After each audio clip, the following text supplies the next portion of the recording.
Сайн байцгаана. Өнөөдрийн бичлэгээ үргэлжлээд бэлэн боллоо. 2011 оны 12 дугаар сарын 4-нд тэр өдөр бүгд найрамд Хятад ард улсын Гуандун мужийн Чана хотын цагдаа нар яарлалаа тудлага авчээ. Хотын гүүрний доорх нам гүм усан дээр иргэд нүцгэн толгоогүй эмэгтэй цогцыг олсон байсан юм. Тэр аимшигтай дүр зураг тэнд байсан хүмүүс ч мөн хэрэг мөрдөхөр ирсэн мөрдөгчд мартагдахааргүй тод үлдсэн баг. Шүүх эмнэлгийн шинжээчид даруй ирж үзлэг хийжээ. Тэдний тогтоосноор хохирогч нь 20 гаруй настай метр 60 см орчим өндөр залуу эмэгтэй байсан. Гэвч олдсон зөвхөн энэ хэдхэн мэдээлэл толгой налга хувцас баримт бичиг юу ч байхгүй. Хэрэг ихнээсээ л мухардал орлоо. Жангуудын цагдаа нар бүх хүчээд ажиллаж эргэн тойрон хайж мөрдөн шалгасан ч эмэгтэй хэн болохыг тогтоож чадсангүй. Гэмт хэрэгтэн лүү чиглэсэн ганц ч улмар гарсангүй. Ингээд энэ хэрэг тайлагдашгүй нууц болоо үлдсэн юм. Мөрдөгчдийг ч хотынхныг ч байнга зовоосоор. Ингээд цаг хугацаа өнгөрсөөр 2012 оны 6 дугаар сарын 12-нд нэгэн шинэ үйл явдал гарлаа. Энэ удаад Чанмин хотод нэгэн залуу эмэгтэй цагдаад хандан ээж нь гинэд сургуу алга болсныг мэдээлжээ. Түүний ээжийн нэр Хуанпун 46 настай салсан ганцаараа амьдардаг эмэгтэй. Охины хэлснээр ээж нь Шантау руу шинэ ажил орохоор явсан. Онлайнаар танилцсан нэг найз нь түүнийг тэнд ажил оруулна гэжээ. Гэвч яг тэр өдөр Хуанпуны утас унтраад холбоо тасарсан. Охин нь яаралтай хайж таньдаг бүх хүндээ хандсан ч хинж хаашаа явсныг мэдэхгүйгээр цагдаа нар Хуанпуны дуулахын түүхийг шалгаж үзтэл маш сэжигтэй нэг зүйл олдлоо. Шантау бүртгэлгүй эзэн тодорхойгүй нэгэн дугаартай байнга олон удаа ярьж байсан байна. Ялангуяа алга болохын яг өмнөхөн тэр дугаар руу хамгийн сүүлд залгасан тогтоогдсон. Харин Хуанпун сургуу басанс өрдөө 20 хоногийн дараа Шантау дахин нэг аимшигт хэрэг гарч ирэв. Энэ удаад хэрэг хийсэн хүн санаатаагаар улмаар үлдээсэн мэт. 2012 оны 7 дугаар сарын 3-ны Жуншан хотод хөлийн массаж хийдэг газар ажилладаг Жанжин гэдэг эмэгтэй онлайнаар нэгэн нэртэй танилцжээ. Энэ нэр өөрийгөө том хувийн компани эзэнгээс танилцуулсан. Сайхан амлалт, баян сайхан амьдралын тухай ярианд Жанжин итгэв. Ингээд тэр өдөр Жанжин жижигхэн бэлэг бариад Шантау руу энэ нууцлах хүнтэй уулзахаар явжээ. Тэр өдөр 3 цагийн үед Жанжин Шантау автобусны буудлаар ирсэн. 3 цаг 29 минутад камерт автобусны буудлаас гарч мотоцикл унсан хүнтэй нэг газар руу хамт явахаар гарч буйн бичигджээ. 3 цаг 51 минутад үндэсний цахын ойролцоо нэг эрэгтэй Жанжиныг хүлээж байв. 3 цаг 55 минут хоёулаа уцаар яриад би энд байна гэж байршлаа баталгаажуулсан мөч. Ердөө 7 минутын дараа 4 цаг 2 минутад цочид буудлын руу хамт орж шууд 306 тод руу оржээ. Бүх зүйл энгийн л харагдаж байлаа. Гэвч 4 цаг 10 минутын үед 306 тодын яг хажуу талын 307 дугаар өрөөнд байсан нэгэн зочин эмэгтэй сулхан аимшигтай авраараа гэх үг сонсов. Тэгээд тэр дуу гинэд намгүн боллоо. Яг тэр мөч Жанжин амиа алдсан байлаа. Тэр өдөр 5 цаг 13 минутын үед нөгөө эрэгтэй 306 тодоос ганцаараа гарч иржээ. Тэр өрөөг маш нямбаа цэвэрлэж угааж арчиж гэмт хэргийн ямарч улмар үлдээгээгүй шахан болгосон байв. Түүний алхан бүр үрдчлэн тооцож төлөвлөсөн мэт. Гэхдээ энэ түүх тэнд дуусангүй. Орой 9 цагийн үед тэр эрэгтэй буцаж очиж бодол иржээ. Тэр энэ удаа том хайрцаг тэрсэн байв. Явж байгааг нь харахад хохирогчийн цогцыг зөөж устгахаар оролдож байсан бололтой. 2012 оны 7 дугаар сарын 3-ны яг оройн 10 цагт 3 давхрын шат цэвэрлэж байсан эмэгтэй ажилтан шатан дээр тод улаан цусны туслууд байгааг анзаарсан байна. Тэр ажилтан мөн 306 тодын зочныг том жиндамтай доош бууж явахад нь харан цус болсон байсныг харсан гин. Асуухад нөгөө эрэгтэй юу ч хэлээгүй. Ажилтан нэг л бишээ гэж мэдэрч 306 тод руу шалахаар шийдэв. Өрөөний угаалгын өрөөнд хар аялын цүнх байлаа. Хитрхи хүн санагдсан тул тэр онгойлгож үзэхэд дотор нь хүний толгой байсан. Ажилтан цочирдан ашгарч нэнд ариу цагдаа руу залгажээ. Шантау хотын цагдаа нар ирж шалгасан байна. Шүүх эмнэлгийн урьдчилан дүгнэлтээр хохирогч нь 30 орчим настай урт төстэй эмэгтэй улаан олсоор боожалсан цогцыг хэсэгжилж хуваасан бөгөөд толгойг нь энэ газар үлдээсэн. Гэмт итгээд өрөөг маш сайн цэвэрлэж улмуур бараг алга. Олдсон зүйл нь матрасан дээрх бүдэг эрэгтэй хүний хурууныхээ хатаасан чавганы уд. Харамсалтай нь хурууныхээ нь бараг танигдахааргүй бүдэг байсан учраас мэдээллийн санд бүртгэлтэй ямар ч хүнтэй таараагүй.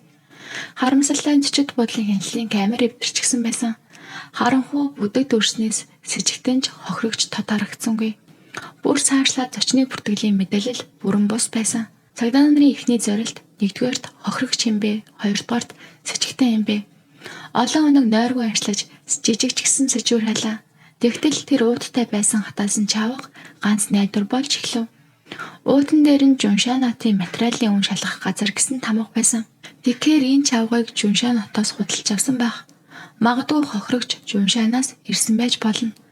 Шантау хотын цагдаа нар Жуншан болон хөрш хотуудын цагдаа нартай шууд хамтарч Жуншан Шантау автобуснуудыг шалгаж эхлэв. Цагийн мэдээллийг тулган шалгахад 7 дугаар сарын 3-ны өдөр 3 цагийн үед Шантауд ирсэн нэг автобус хохирогч ирсэн хугацаатай яг давхцаж байсан. Тэд жолоочтой нь холбогдоход Жуншанаас ганц эмэгтэй зорчигч суусан гэдгийг тод санаж байжээ. Түүний дүр зураг камераас харагдсан бүдэг зурагтай бараг таарч байв. Удалгүй Жуншанын цагдаа нараас нэг мэдээлэл ирлээ. Саяхан Жанжин гэдэг эмэгтэй сургаггүй болсон тухай өргөдөл ирсэн байгааг нь мөрдөгчөр Жанжины нөхөртэй холбогдов. Тэр өглөө ажилтаа гэж хэлээд гэрээс гарсан гэв. Харин 7 дугаар сарын 5 гэхэд утсаар огт холбогдгоо байсан тул цагдаа таньжээ. Цагдаа нар түүнд камеруудын бичлэгийг үзүүлэхэд нөхөр нь уйлж энэ эмэгтэй үнэхээр түүний эхнэр мөн гэдгийг батлав. Гэхдээ нэг асуулт гарч ирнэ. Жанжин яагаад 400 км хол байдаг Шантау хот руу танихгүй эртээ уулзахаар яв. Нөхөр нь хэлэхдээ эхнэр нь таньдаг нэг ч эрэгтэй хүн байхгүй. Шантау хотод хин нэг мэддэгээс сонсоогүй гэв. Камер дахь хүн танихгүй байсан. Нөхөр нь уйлсаар одоо би зүгээр л уйлахаас өөр юм хийж чадахгүй гэв. Цагдаа нар дахин Жанжины утасны дуудлагыг шалгав. Маш олон удаа тэр нэг нуус дугаартай ирсэн байсан. 3 цаг 55 минут камерт утсаар ирж байсан яг тэр мөчөд сэжигтэн ч мөн уцаа шихэндээ бариа зогсож байв. Цаг хугацаа өгүүлдэл яг давхавцсан. 3 хоногийн турш хотын бүх камерыг ухаж гудамж бүрээр яв шалгажээ. Хохирогчийг тодорхой болгосны дараа шүн дөлөөр 400 км хоол Жуншан хот руу явсан. Тэд нуус дугаарын байршлын мэдээллийг гүнзгий шалгахад сим картыг Шантау хотоос худалдаа авсан. Гэхдээ дуудлагын их байршил Жан хот байжээ. 7 дугаар сарын 7-ны орой Жан хотын захын нэгэн тосгоноос сэжигтний дүр зурагтай яг таарах нэг хүн харсан тухай мэдээлэл ирв. Тэр тосгон маш олон хүнтэй гадаад иргэдч холилдсон том газар байв. Сэжигтэн үнэхээр тэнд байж магадгүй. Цагдаа нар нууцаар ажиллахын тулд 3 баг болон салж шүн дөлөөр тосгонд очив. 2012 оны 7 дугаар сарын 8-ны өглөө 9 цаг орчимд сэжигтний хэн болохыг баттай тогтоожээ. Түүний нэр Зун Сямпу 37 настай Говжо мужийн хүн. Өмнө нь хэвлэлийн үйлдвэрт ажиллаж байсан ч сүүлийн 2 жил ажилгүй. Харин амьдралынхаа төлөө хууль бус мотоцикл такси барьдаг байжээ. Түүний 15 жилийн өмнөх гэрэл зургийг камерын зурагтай харьцуулахад яг тэр хүн байсан. 5 өдөр 5 шөнө нойргүй хөөцөлдсөний эцэст Сямпуг баривчлаа. Сямпуг баривчилсан даруйд цагдаа нар түүнийг бүх үннээ хэлнэ гэж найдажээ. Гэтэл түүний хэлсэн эхний үгс бүгдийг алмааруулав. Би бол буруу зүйл хийсэн хүн биш.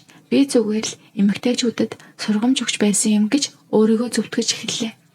Гадаас нь харахад эмэгтэйчүүдийг мөнгөөр хуурч Рамаас нэрээр ярьсан. Гэвч тэр өөрийгөө зөв шударга зорилготой гэж хэлв. Сямпу өөрийнхөө амьдралыг ярихдаа анх Гожи нутагт гэрэлсэн. 2004 онд эхнэртэйгээ хамт Шантауд ажиллаж ирсэн. Гэвч удалгүй эхнэр нь илүү баян ир дагаад явсан байна.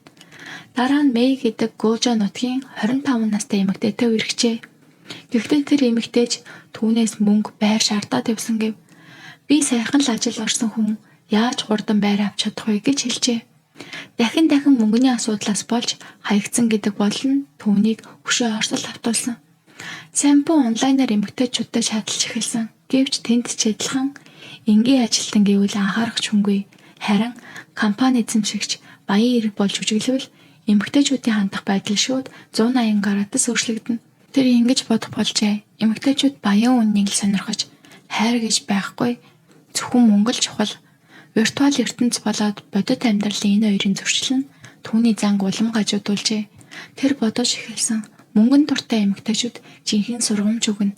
Ингээд зөвхөн онлайн золиос хайж эхэлжээ. Жанжитэй онлайнаар танилцсан. Түүний хувьд энэ бол мөнгөн дуртай нэгэн эмэгтэй байсан гэж Сямпу ярив. Жанжийн том компани эзэн гэдэгт нь итгэж цаашид илүү сайхан амьдралыг мөрөөдсөн.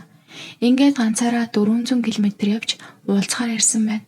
Сямпугийн анхны төлөвлөгөө бол сэтгэлийг нь татаж бэлгийн харьцаанд орох, дараа нь би мөнгөтэй биш гэж хэлэх, эд зүйлсийг нь дээрэмдэх, Тэгээд эмэгтэйд амьдрал хатуу шүү гэсэн сургамж үлдээх. Гэвч чанарын мөнгөө өгөхөөс татгалзаж хашгирч тусламж хүсэж эхэлсэн. Тэр мөчөөс шампу би айсантаа юу ч бодлогүй хамыг нь таглаж улаан уяагаар боосон гэж тайлбарлав. Чанжин үнэхээр мөнгөний төлөө явсан уу? Эсвэл зүгээр л өөр боломж хайсан уу? Бид хизээч мэдэхгүй. Гэхдээ нэг л зүйл тодорхой, чанжийн түүнд итгэж ганцаараа хол явж ирээдүйнхэн төлөө алхам хийсэн байна. Харин тэр алхам нь амьдралыг нь авч явсан. Цагдаа нар гэрийг нь нэгчгэд аимшигтай зүйл ил гарч ирэв. Эмэгтэйчүүдийн олон зураг түүний компьютерт хоёр ширхэг эмэгтэй хүний гар утас, эмэгтэй хүний бугуун цагууд маш их эмэгтэй хүний утас. Тэр ганцаараа амьдардаг. Тэгэхээр энэ утаснууд хэний утас вэ? Мөн түүний мессенжерт 8 өөр аккаунт 3000 гаруй онлайн эмэгтэйчүүдтэй харьцдаг байж цагдаа баривчлах мөчөд дараагийн орхигчоо олсон байжээ. Иймээс мөрдөгчд аимшигтай таамаглалт хүрв. Чанжин бол ганц хохирогч биш. Бусд нь хаана байна? Тэр хитэн малсан бэ? Чатнуудыг бүрэн гаргаж шалгахад доороо иж 5 эмэгтэй түүнтэй уулзахаар Шантау хот руу ирэхээр товлсон байсан. Зарим нь ирээд маргалдаж буцаад явсан, зарим нь ор сургаггүй алга болсон. Цагдаа нар боломжтой бүх хохирогчтой нэг бүрчлэн албаа барив. 3 эмэгтэй илгаарч ирлээ. Тэднийг шампу дээрэмсэн байна. Бид эцэндээ нэр төрөө бодоод цагдаад мэдүүлээгүй. Ширээний компьютер, гар утас, мотоцикл гээд бүгдийг дээрэмджээ. Дээрэмээсийн дараа тэр үнэт зүйл хувцсыг нь уртал авдаг байсан. Цадаанда яагаад ч тайвширч чадахгүй байлаа. Учир нь цогцыг хувааж таслах, уулан өргөө цэвэрлэх гээд энэ бүхнийг тэр ганц 2 удаа хийсэн юм биш. Тэгээд толгоогүй цогц олцсон хэрэг 2011 он Жан хотод гарсан. Тэр үед Шампу Шантау хотод амьдарч байв. Энэ хоёр хотыг ердөө ганц гол л тусгаарлаж байгаа. Харин аллагын арга барил нь адил. Тиймээс мөрдөгчд нэг л хүн хоёр эргийг үйлцэнгээс сэжиглэв. Цагдаа нар дараагийн том асуултаа тавив. 2011 онд олдсон толгоогүй эмэгтэй хэн байсан бэ? Түүнийг Шампу алсан уу? Гэвч тэр үгүйсг нь бүхнийг мөшгөн гөрдөж үннээс бултаж байлаа. Сэжигтнийг сэтгэл зүгээр шахахын тулд цагдаа нар давхар тактик хэрэглэв. Гаднаас нь нотлохоо цуглуулах, дотроос нь сэтгэл зүйн дарамт. Түүний эцэг эхтэй уулзсан бөгөөд ядуу айлын хөдөлмөрч хүмүүс.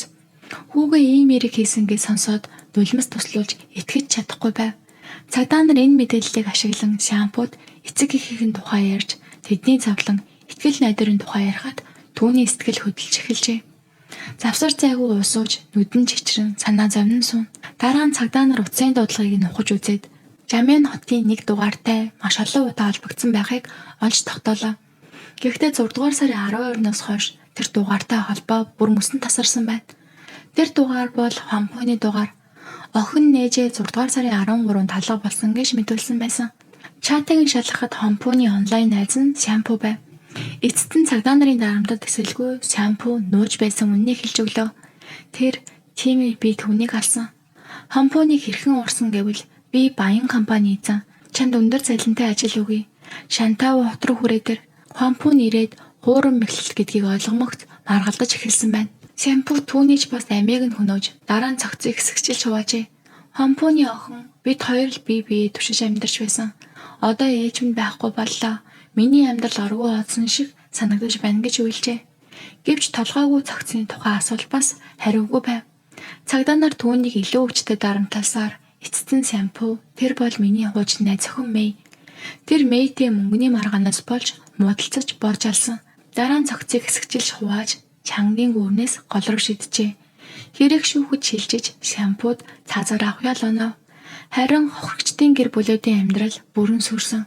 Хинж эргэж ирэхгүй зөвхөн зовлон л үлдсэн. Шампу өөрөө ч өөрийнхөө амьдралыг устгасан хүн болов. Интернет доторх сайхан үг гэрэл цэлдүр төрөх бол жинхэнэ биш. Мөнгөний шунал, амар хэлбэр мөрөөдөл хэнийг шангуучи өгөөж болгоно. Аюул үргэлж чимээгүй орддог. Аюулаас хамгаалах хамгийн том зэвсэг бол ухаан болгоомж. Эхзээж танихгүй хүнд амьдралаа ирээдүгээ бүү даатах. За ингээ өнөөдрийн бичлэг маань өнөөрөө дуусаж байна. Та бүхэнд бичлэг маань таалагдсан бол лайк сабаа дараад өгөөрэй.